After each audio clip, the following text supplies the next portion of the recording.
Episode की शुरुआत होती है एक कैजुअल सी फैमिली सीन से, लेकिन इस बार रिंटारो के दिमाग में कुछ अलग ही प्लान चल रहा होता है। बंदा अपनी मॉम के पास जाता है और डायरेक्ट ही पूछता है, मॉम यहाँ सबसे बेस्ट केक कहाँ मिलता है? और भाई ये सुनते ही उसकी मॉम का रिएक्शन एकदम प्राइसलेस होता है। जैसे ही क्वेश्चन निकला उसके चेहरे पे थोड़ा शॉक और थोड़ा गुस्सा दोनों आ गया, क्योंकि भाई उनका तो खुद का केक शॉप है। वो बोलती है, अरे सबसे बेस्ट केक तो हमारे शॉप का ही होता है, ऑब्वियस बात है। रिंटारो ऑकवर्डली मुस्कुराता है, हाँ मुझे पता है, बस कंफर्म कर रहा था। मॉम थोड़ा रिलैक्स्ड होती है, लेकिन क्यूरियोसिटी उनके चेहरे पे क्लियरली दिख रही होती है। वैसे बताओ तो इतना इंटरेस्ट क्यों आ गया केक में? तब रिंटारो फाइनली कन्फेस करता है, एक्चुअली मुझे वागुरी के बर्थडे के लिए गिफ्ट देना है। हर बार वो हमारे शॉप का केक खरीदती है, तो मुझे लगा इस बार कुछ अलग ट्राई करना चाहिए। मॉम के एक्सप्रेशन इंस्टेंटली सॉफ्ट हो जाते हैं। अच्छा तो ये बात है। वो थोड़ा टीज करते हुए बोलती है, तुम्हें तो उसके लिए कुछ हैंडमेड देना चाहिए, खुद से बनाया हुआ केक, उसमें दिल होता है बेटा। और भाई ये सुनकर रिंटारो लिटरली फ्रीज हो जाता है। मैं केक बनाऊं? वो पैनिक मोड में चला जाता है, लेकिन मॉम कामली बोलती है, हाँ क्यों नहीं, तुमने पहले किचन में हेल्प की है, ट्राई कर लो। और वैसे भी तुम्हारे डैड केक बनाने में एक्सपर्ट है, उनसे सीख लो। रिंटारो तुरंत बोलता है, लेकिन डैड अभी बिजी होंगे ना। मॉम एक कॉन्फिडेंस स्माइल कहती है, उनको केक बनाना पसंद है, तुम जैसे ही बोलो वो खुशी से मदद करेंगे। रिंटारो थोड़ा अनश्योर है, पर मॉम के वर्ड्स उसके मन में लग जाते हैं। सीन शिफ्ट होता है लिविंग रूम में, जहाँ डैड लिटरली थके हुए स्टेयर के पास गिर गए होते हैं। मॉम कैजुअली कहती है, लो फिर से ओवरवर्क करके गए। रिंटारो उड़ देख के सोचता है, क्या मैं इन्हें डिस्टर्ब कर सकता हूँ? पर अगले सुबह जब फैमिली ब्रेकफास्ट कर रही होती है, मॉम कैजुअली बता देती है, पिछले बार जब तुम्हारे दोस्त आए थे तो केक एक्चुअली तुम्हारे डैड ने बनाया था। रिंटारो ये सुनकर सरप्राइज्ड हो जाता है। उसके दिमाग में एक ही थॉट, तो डैड काम के साथ केक भी बना लेते हैं। और बस वहीं से उसके अंदर डिटर्मिनेशन आ जाता है। उस दिन शाम को रिंटारो अपने डैड के पास जाता है, डैड मुझे आपसे कुछ सीखना है। डैड न्यूज़पेपर के पीछे से निकल के बोलते हैं, सीखना क्या? रिंटारो थोड़ा हेजिटेट करता है, फिर बोलता है, केक बनाना। एक सेकंड के लिए पूरा घर साइलेंस में चला जाता है। डैड कहते हैं, क्यों? रिंटारो डीप ब्रेथ लेके बोलता है, मेरी एक दोस्त है और मैं उसके लिए केक बनाना चाहता हूँ। मुझे लगता है उसने मेरी लाइफ पे बहुत पॉजिटिव असर डाला है। मैं चाहता हूँ उसके चेहरे पे एक जेन्युइन स्माइल देखूं, बस वही मेरी विश है। डैड एकदम चुप हो जाते हैं, उनके आंखों में पहली बार प्राइड दिखाई देता है। फिर वो सॉफ्टली बोलते हैं, ठीक है मैं तुझे सिखाता हूँ, लेकिन एक कंडीशन, केयरलेस नहीं चलेगा। केक बनाना पेशेंस का काम है। रिंटारो इंस्टेंटली बोलता है, मैं रेडी हूँ। और भाई यहीं से शुरू होता है उसका केक मेकिंग ट्रेनिंग आर्क। अब रिंटारो का लाइफ लिटरली एक बेकिंग एनिमे मोन्टाज बन गया है। डैड ने उसे क्लियरली वार्निंग दी थी, अगर सीखना है तो प्रॉपर्ली सीख, हाफ हार्टेड काम नहीं चलेगा। और भाई रिंटारो ने भी चैलेंज एक्सेप्ट कर लिया। किचन में फुल डेडिकेशन के साथ वो विस्किंग, मिक्सिंग, मेजरिंग कर रहा होता है। हर बार क्रीम या तो ज्यादा थिक हो जाती है या फिर स्पंज जल जाता है, पर बंदा गिव अप नहीं करता। पूरा घर उसके एक्सपेरिमेंट से भरा हुआ है। एक साइड बर्न्ड केक, दूसरी side half bake disasters. School के क्लासरूम में वो लिटरली स्लीप डिप्राइव्ड ज़ॉम्बी बन चुका है। और उसके दोस्त तुरंत नोटिस कर लेते हैं। ओसामी, साकू और आयातो उसके पास आके कहते हैं, भाई क्या हाल बना रखा है, एग्जाम आ रहे हैं और तू तो लगता है ऑल नाइटर पे चल रहा है। रिंटारो ऑकवर्डली स्माइल करके बोलता है, मैं एक्चुअली केक बना रहा हूँ। एक सेकंड का साइलेंस, फिर तीनों एक साथ चिल्लाते हैं, क्या केक बनाना? तू तो टॉपर से मास्टर शेफ बन गया भाई। ओसामी मजाक करते हुए बोलता है, पहले टेस्ट में फर्स्ट, अब बेकरी में फर्स्ट। वाह रिंटारो, इंप्रेस करने की तैयारी है क्या? और बंदा थोड़ा ब्लश करके बस स्माइल कर देता है, कुछ रिवील नहीं करता। तभी सीन शिफ्ट होता है गर्ल साइड पे। वागुरी और उसके फ्रेंड्स का ग्रुप क्लासरूम में। उसकी बेस्टीज एक्साइटेड टोन में कहती है, वागुरी तेरा बर्थडे आ रहा है ना, चलो हम सब मिलके पार्टी प्लान करते हैं। वागुरी पहले थोड़ा हेजिटेंट होती है, कहती है, अरे आप सबको इतनी तकलीफ क्यों लेना? लेकिन सब इंसिस्ट करते हैं, तू हमेशा सबकी हेल्प करती है, अब हमारी बारी है। फाइनली वागुरी एग्री करती है, लेकिन एक ट्विस्ट के साथ, मेरा बर्थडे 22 तारीख को है, पर उस दिन मैं थोड़ी बिजी हो सकती हूँ, 23 को कर लेते हैं। और सब बोलते हैं, परफेक्ट 23 इट इज। लेकिन सीन के बैकग्राउंड में एक और लड़की क्वाइटली सुन रही होती है, सुबारू। उसके चेहरे पे थोड़ा थॉटफुल एक्सप्रेशन आता है, और जब ग्रुप चला जाता है वो अपने फोन पे मैसेज लिखती है, 22 तारीख को वागुरी फ्री है, तू डिसाइड कर ले क्या करना है। मैसेज जाता है रिंटारो के फोन पे। जैसे ही उसके स्क्रीन पे नोटिफिकेशन आता है, वो लिटरली फ्रीज हो जाता है। वागुरी फ्री है? उसका दिल धक धक करने लगता है। फिर वो डीप ब्रेथ लेकर वागुरी को मैसेज करता है, अगर तुम फ्री हो तो क्या हम 22 को मिल सकते हैं? मुझे तुम्हें कुछ देना है। दूसरे साइड वागुरी का रिएक्शन एकदम रोम कॉम गोल्ड होता है। वो फोन को देखती है और उसके चेहरे पे एक साथ शॉक, ब्लश और हैप्पीनेस आ जाती है। ये तो रिंटारो का मैसेज है, क्या उसे मेरा बर्थडे पता चल गया? उसके इमोशंस लिटरली 0 से 100 तक जाते हैं, एक्साइटमेंट, शाइनेस, थोड़ा पैनिक। और तभी वो तुरंत सुबारू को कॉल करती है, अरे क्या तुमने रिंटारो को मेरा बर्थडे बता दिया है क्या? सुबारू कैजुअल टोन में कहती है, हाँ बता दिया, क्यों कोई प्रॉब्लम है क्या? वागुरी शॉक में कहती है, तुमने बता दिया? अरे मैं तो छुपाने वाली थी। सुबारू सॉफ्टली हंसती है, मुझे पता है तुम खुद चाहती थी कि वो जाने, बस मैंने थोड़ी हेल्प कर दी। वागुरी कुछ सेकंड्स के लिए चुप रहती है, फिर हल्का सा ब्लश करके सॉफ्टली बोलती है, थैंक यू। सुबारू मुस्कुराती है, बस खुश रहना वागुरी, तेरे फेस पे स्माइल ही सबसे ज्यादा सूट करती है। कॉल कट होता है और वागुरी लिटरली अपने बेड पे गिर जाती है, एकदम हैप्पी ब्लश फेस के साथ। वो सोचती है, मुझे यकीन नहीं हो रहा, मैं अपना बर्थडे रिंटारो के साथ सेलिब्रेट करूंगी। अब रिंटारो के केक मेकिंग आर्क का फाइनल स्टेज स्टार्ट होता है। पूरे घर में एक सीरियस वाइब है, जैसे कोई फाइनल एग्जाम प्रैक्टिकल चल रहा हो। डैड एकदम शेफ जज मोड में खड़े हैं और रिंटारो पूरी लगन से अपना लास्ट केक प्रिपेयर कर रहा होता है। विस्किंग, आइसिंग, डेकोरेशन सब एकदम फोकस के साथ। स्वेट उसके फोरहेड से टपक रहा होता है, लेकिन बंदा रुकता नहीं है। और फाइनली केक रेडी हो जाता है। वो थोड़ा सा नर्वस होकर कहता है, डैड प्लीज टेस्ट करो। डैड कामली एक बाइट लेते हैं, पूरा घर साइलेंस में आ जाता है। रिंटारो के heart beats literally bass drum की तरह बज रहे होते हैं। और फिर डैड का वर्डिक्ट आता है, ये केक ना परफेक्ट है ना बेकार, बस एक ऑनेस्ट केक है। और भाई ये लाइन सुनकर रिंटारो के चेहरे पे एक रिलीफ वाली मुस्कान आ जाती है। उसके लिए ये पास से भी ज्यादा बड़ी जीत होती है। वो क्वाइटली बोलता है, मैं समझ गया, अभी अभी शुरुआत हुई है। और उसके डैड सॉफ्टली बोलते हैं, हाँ बस अपना दिल डालना मत भूलना, वही सबसे जरूरी इंग्रेडिएंट होता है। उसके बाद रिंटारो रेडी होता है वागुरी से मिलने के लिए। नए कपड़े पहने हुए केक केयरफुली पैक करके वो निकल पड़ता है। उसके चेहरे पे नर्वसनेस क्लियरली दिख रही होती है, पर अंदर से एक छोटा सा एक्साइटमेंट भी। रास्ते में वो सोचता जा रहा होता है, क्या उसे पसंद आएगा, क्या मैंने सही चॉइस की, डैड ने तो ठीक कहा, पर क्या वागुरी खुश होगी। और जब वो फाइनली वागुरी के लोकेशन पे पहुंचता है तो भाई बंदा लिटरली फ्रीज हो जाता है। वागुरी सामने खड़ी होती है, सुंदर सी सिंपल ड्रेस में, और हमेशा की तरह उसके फेस पे वो ही इनोसेंट स्माइल। रिंटारो के वर्ड्स लिटरली अटक जाते हैं। थोड़ा सा ऑकवर्ड साइलेंस के बाद वो मैनेज करता है,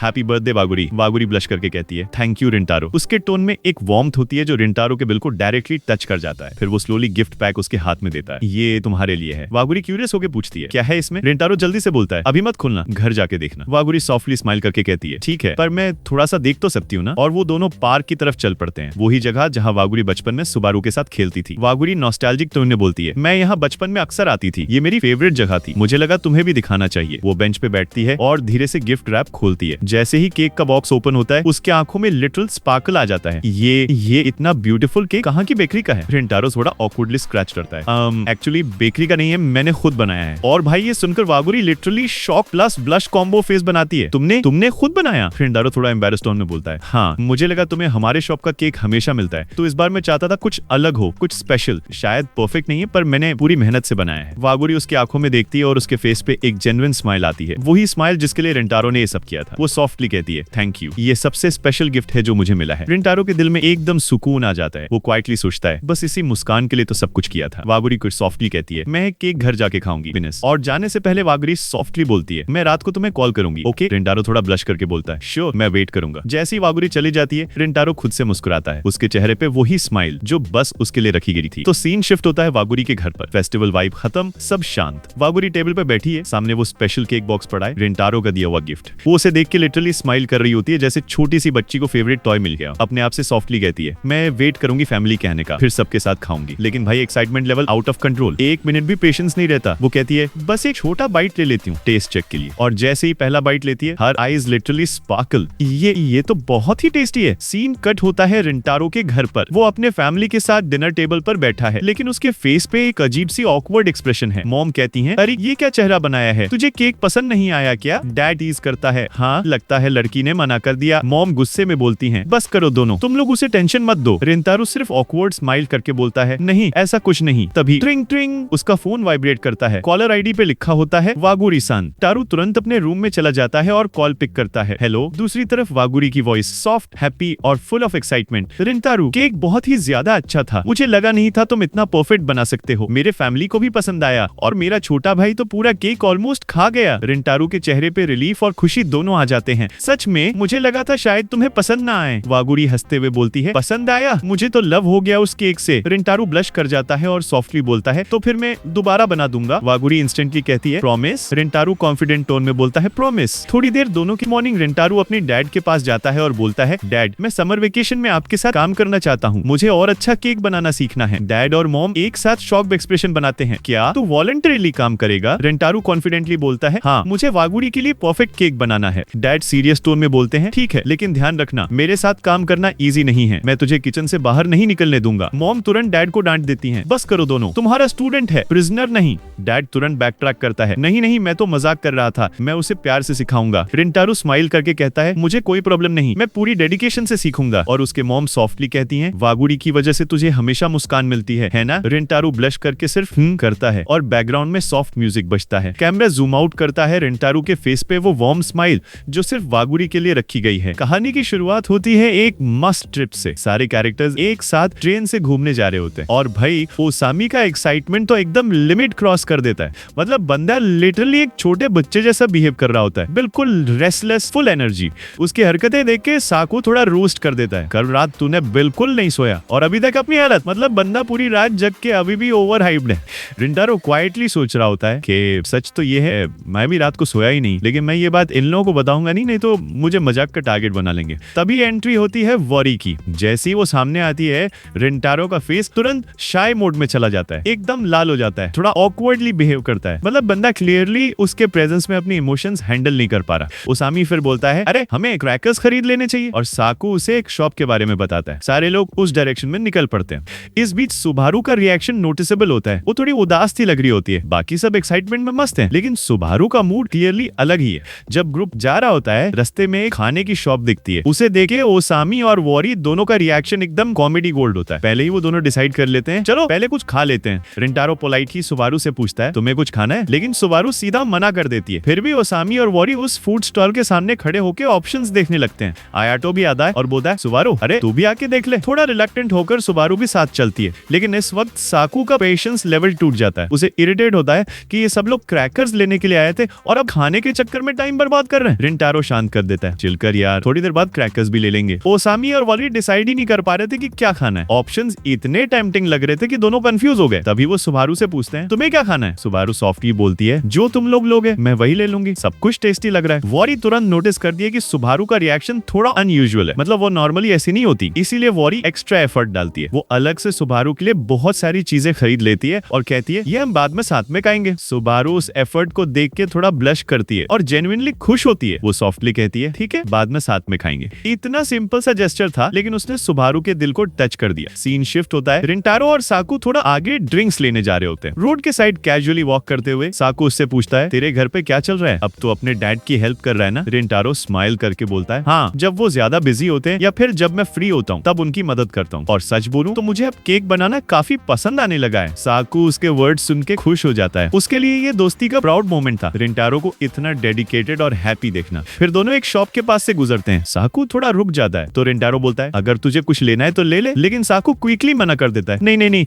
मैं सब तेरी दुकान से ही खरीदूंगा। तभी ओसामी वहां आ जाता है और उसके हाथ में डोनट्स होते हैं, और सबको पता था डोनट्स साकू का फेवरेट वीकनेस है। ओसामी टीज करता है, ओए डोनट्स तो तुझे बहुत पसंद है ना? साकू ऑकवर्डली डिनाई करता है, अरे नहीं नहीं, तुमने इतनी सारी चीजें ऑलरेडी खरीद ली हैं, मैं डोनट्स का क्या करूंगा? फिर आयाटो भी आ जाता है और एक्स्ट्रा रोस्टिंग डालता है, सच बोल तू शर्म के मारे नहीं खरीद रहा ना? ओसामी भी ज्वाइन करता है, टेंशन मत ले, कोई तेरी मजाक नहीं उड़ाएगा। और साकू बस उन्हें घूर के बोलता है, अरे जब तुम लोग यहाँ हो तो मजाक तो ऑब्वियस है, होगा ही होगा।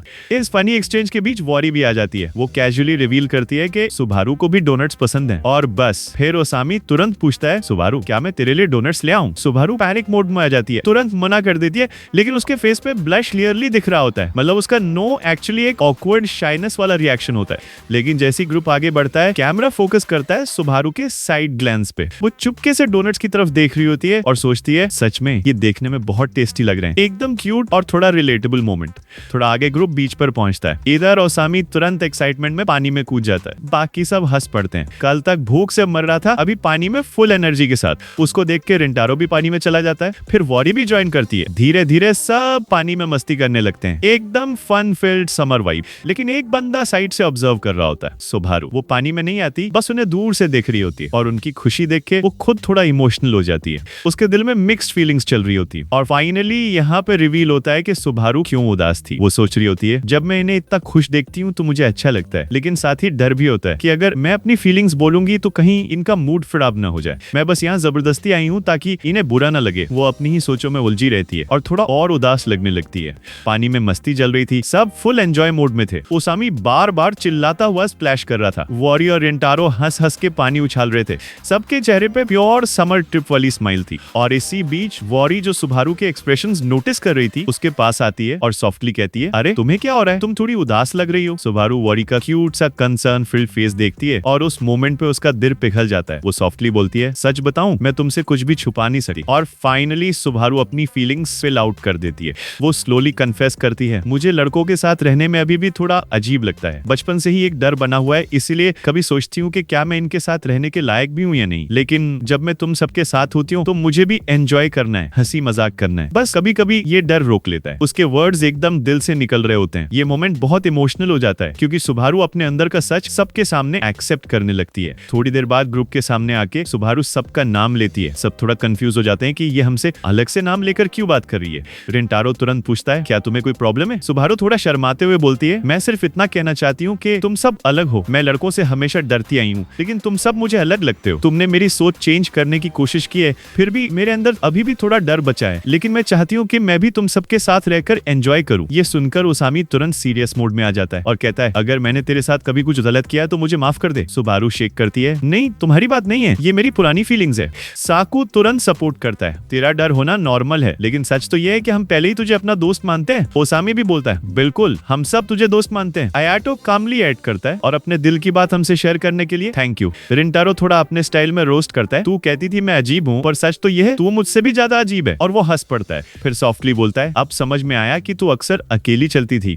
ग्रुप का ये सपोर्टिव रिएक्शन सुबारू के दिल को टच कर जाता है। उसकी आंखों में आंसू आ जाते हैं, लेकिन इस बार वो हैप्पीनेस वाले आंसू होते हैं। वो रोती हुई कहती है, मैं बिल्कुल ठीक हूँ, मुझे अच्छा लग रहा है। और फिर सब उसका हाथ पकड़ के उसे उठाते हैं। ग्रुप के चेहरे पे एकदम प्योर फ्रेंडशिप वाली वाइब होती है। सनसेट के समय सब एक साथ बैठे होते हैं, एकदम गोल्डन ग्लो में दोस्ती का सीन। सनसेट के बाद सब डिसाइड करते हैं कि अब फन को नेक्स्ट लेवल पे ले जाना है, और भाई फायरवर्क्स से बेटर क्या हो सकता है। ओसामी फुल एक्साइटमेंट मोड में बोलता है, चलो अब क्रैकर्स जलाते हैं, और फिर पूरा ग्रुप एकदम एनर्जी के साथ रेडी हो जाता है। सब मस्त तरीके से क्रैकर्स जला रहे होते हैं। लाइट और आवाज से पूरा बीच एरिया फेस्टिवल जैसा लगने लगता है। लेकिन इसी बीच सुबारू को फिर से थोड़ी भूख लगने लगती है। वो क्वाइटली अपने पेट को पकड़ती है, और तभी साकू एक सरप्राइज करता है। वो एक पैकेट निकालता है और बोलता है, मुझे पता था तुम्हें भूख लगेगी, ये लो। सुबारू वो पैकेट खोलती है और एंड गेस व्हाट, अंदर डोनट्स होते हैं। उसके फेस पे तुरंत खुशी आ जाती है। थोड़ा ब्लश करते हुए सॉफ्टली बोलती है, थैंक यू। और वो डोनट्स का एक बाइट लेती सोचती है, मैं भी इन लोगों की तरह खुद से प्यार करना सीख जाऊंगी, और इन लोगों से भी। ये एक स्मॉल बट पावरफुल मोमेंट था। पहले जो लड़की अपने इमोशंस छुपाती थी, अब वो ओपन अप हो रही थी, और उसको दोस्तों की सपोर्ट भी मिल रही थी। ग्रुप उसे बुलाता है, अरे सुबारू तू भी आ जा और क्रैकर्स जला। और इस बार सुबारू बिना हेजिटेशन के ज्वाइन करती है। वो क्रैकलिंग फुलझड़ी पकड़ के मस्त स्माइल कर रही होती है। उसकी खुशी देख के वॉरी भी अंदर से रिलीफ फील करती है। वो सॉफ्टली सोचती है, फाइनली सुबारू अपनी असली मुस्कान दिखाने लगी है।